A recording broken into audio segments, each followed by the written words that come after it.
ಸಿದ್ದರಾಮಯ್ಯ ಅಧ್ಯಕ್ಷತೆಯಲ್ಲಿ ಕೃಷ್ಣ ಭಾಗ್ಯ ಜಲ ನಿಗಮದ ಸಭೆಯನ್ನು ನಡೆಸಲಾಗ್ತಾ ಇದೆ. ಸಭೆಗೆ ಸಿಎಂ ಜೊತೆಯಲ್ಲೇ ಡಿಸಿಎಂ ಡಿಕೆ ಶಿವಕುಮಾರ್ ಕೂಡ ಆಗಮಿಸಿದ್ದಾರೆ.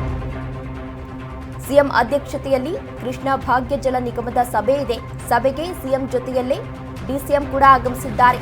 ವಿಧಾನಸೌಧದ ಸಮಿತಿ ಕೊಠಡಿಯಲ್ಲಿ ನಿನ್ನೆ ಸಭೆ ಇತ್ತು.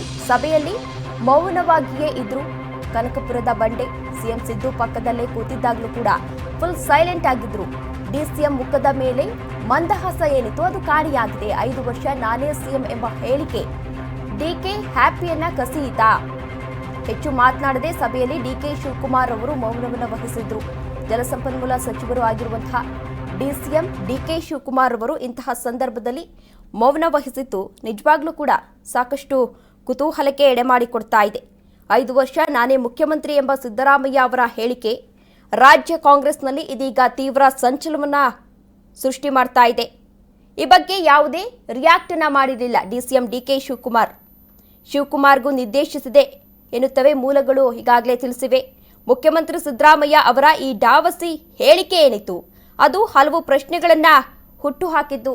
ಹೈಕಮಾಂಡ್ ನಾಯಕರು ಈ ಇಬ್ಬರು ನಾಯಕರು ಭೇಟಿ ಮಾಡಿದಂತಹ ಸಂದರ್ಭದಲ್ಲಿ ಯಾವೆಲ್ಲ ವಿಚಾರದ ಬಗ್ಗೆ ಚರ್ಚೆ ಮಾಡಿರಬಹುದು ಎನ್ನುವ ಪ್ರಶ್ನೆ ಇದೇ ಸಂದರ್ಭದಲ್ಲಿ ಎದುರಾಗ್ತಾ ಇತ್ತು. ಇನ್ನು ನಿನ್ನೆಯಷ್ಟೇ ಡಿಸಿಎಂ ಡಿಕೆ ಶಿವಕುಮಾರ್ ಅವರು ಕೂಡ ಈ ವಿಚಾರಕ್ಕೆ ಸಂಬಂಧಪಟ್ಟಂತೆ ರಿಯಾಕ್ಟ್ ಮಾಡಿದರು.